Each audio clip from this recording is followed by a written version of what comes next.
नमस्कार, मैं अंजना और आप देख रहे हैं कर्म कसौटी न्यूज। आइए रुक करते हैं आज की बड़ी खबर पर। उन्नाव पहुंचे केशव मौर्य का भारत पाकिस्तान के बीच मैच। अखिलेश यादव द्वारा नेपाल को लेकर दिए गए बयान पर बड़ा हमला। डिप्टी सीएम केशव प्रसाद मौर्य शनिवार को उन्नाव पहुंचे। इस दौरान वह निवर्तमान जिला अध्यक्ष अवधेश कटियार और सांसद साक्षी महाराज के आवास भाजपा कार्यालय पर भी पहुंचे। विकास भवन में सरकारी योजनाओं की समीक्षा की। इसके बाद मीडिया से बातचीत में अखिलेश के उस बयान पर जिसमें अखिलेश यादव ने कहा था कि भारत में भी नेपाल जैसे हालात हो सकते हैं, इंडिया और पाकिस्तान के बीच में होने वाले मैच पर बड़ा बयान दिया। डिप्टी सीएम केशव प्रसाद मौर्य ने कहा कि भारत सरकार ने पहले ही निर्णय लिया था कि वह पाकिस्तान के बीच कोई भी सीधा मुकाबला नहीं खेलेगी, लेकिन अगर कोई बड़े आयोजन होंगे जैसे कि वर्ल्ड कप, उसमें पाकिस्तान से खेलेंगे और जीतेंगे भी। उन्होंने कहा विधायक 10% कमीशन लेते हैं। समाजवादी पार्टी मैं नहीं जानता हूँ किस परपेज में उन्होंने कहा है, कहा है, क्या कहा है। वो कार्यकर्ताओं की एक बैठक ले रहे थे, उन्होंने कहा हमको तो सैलरी मिलती है लेकिन हमारी निधि से हमको 10% कमीशन भी मिलता है, आप लोगों को क्या मिलता है? देखिए, मैं नहीं जानता हूँ, आप सवाल कर रहे हैं, मैं उस पर जवाब ऐसा, लेकिन हम लोग भ्रष्टाचार मुक्त भारत और भ्रष्टाचार मुक्त उत्तर प्रदेश बनाने के लिए ठीक है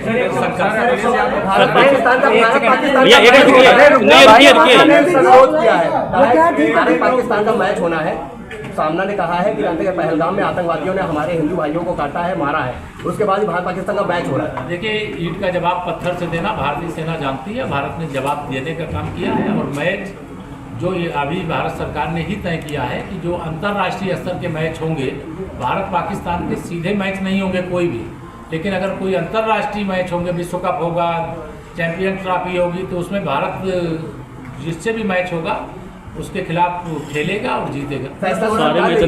जगत गुरु रामभद्राचार्य ने कहा था कि वह पश्चिमी यूपी आते हैं तो उन्हें लगता है कि वो मिनी पाकिस्तान आ गए हैं, जिस पर केशव ने कहा कि कोई मिनी पाकिस्तान नहीं है, हम सबका साथ सबका विकास पर काम करते हैं, लेकिन अगर कोई गड़बड़ करेगा तो उसके खिलाफ कानूनी कार्रवाई होगी। देश में जाते हैं तो मिनी पाकिस्तान लगता है, इस पे क्या कहना चाहेंगे? देखिए, हम तो यही कहना चाहेंगे, हम देश और प्रदेश में कोई मिनी पाकिस्तान नहीं और कोई पाकिस्तान नहीं, हम तो एक ही रास्ता बना करके चलते हैं कि सबका साथ सबका विकास करेंगे, लेकिन कोई गड़बड़ करेगा तो उसके खिलाफ कानून के हिसाब से कठोर कार्रवाई। कह रहे हैं कि मस्जिदों से फतवा जारी होता है, बाढ़ को लेकर के निर्देश दिए गए हैं। बाढ़ पीड़ितों का कहना है कि कोई सुविधाएं नहीं मिल रही। राहुल गांधी के हाइड्रोजन बम और परमाणु बम वाले बयान पर केशव ने कहा कि वह फ्रस्ट्रेशन का शिकार हो गए हैं। वह सत्ता पर अपना जन्म सिद्ध अधिकार समझते हैं क्योंकि देश ने गरीब और पिछड़े वर्ग से आने वाले बेटे को प्रधानमंत्री बना दिया। इससे कांग्रेस का हाजमा खराब है। सिंह ने मुसलमानों को नमक हराम कहा है। साथ ही साथ उन्होंने ये भी कहा कि अगर मस्जिद से अल्लाह अकबर के नारे लगेंगे या फतवा जारी होगा तो मंदिर से भी हुंकार भरी जाएगी।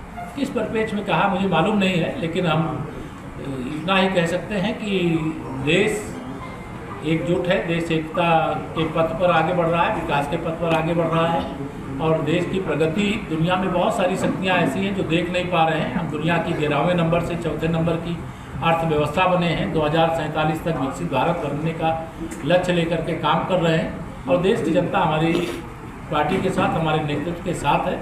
इसके कारण से विपक्ष बौखलाया हुआ है, लेकिन उसकी बौखलाहट का इलाज जनता कर रही है।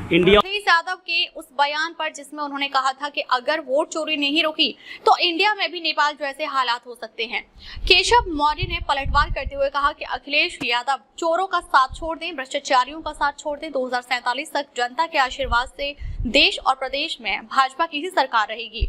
उन्नाव से तकी हैदर, कर्म कसौटी न्यूज।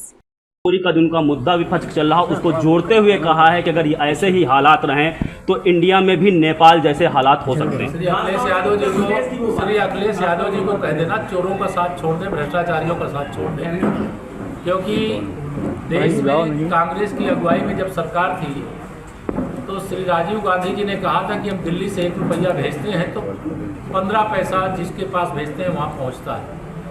माननीय प्रधानमंत्री जी के नेतृत्व में, माननीय मुख्यमंत्री जी के नेतृत्व में जब से हमने सरकार बनाई है, जितना पैसा जिस लाभार्थी के खाते में भेजा जाता है पूरा पैसा पहुंचता है और देश और प्रदेश में अभी ना कांग्रेस का नंबर है ना समाजवादी पार्टी का नंबर है। श्री अखिलेश यादव जी को मेरी लाल का हसीन सपना जरूर देखें लेकिन 2047 तक अभी देश और प्रदेश में जनता के आशीर्वाद से, भाजपा के, हमारे कार्यकर्ताओं के परिश्रम से हमारी सरकार है और आगे भी रहेगी। कांग्रेस नेता राहुल गांधी ने कहा। अब तक के लिए बस इतना ही, फिर मिलते हैं एक ऐसे ही बड़ी खबर के साथ। तब तक के लिए नमस्कार और देखते रहिए कर्म कसौटी न्यूज।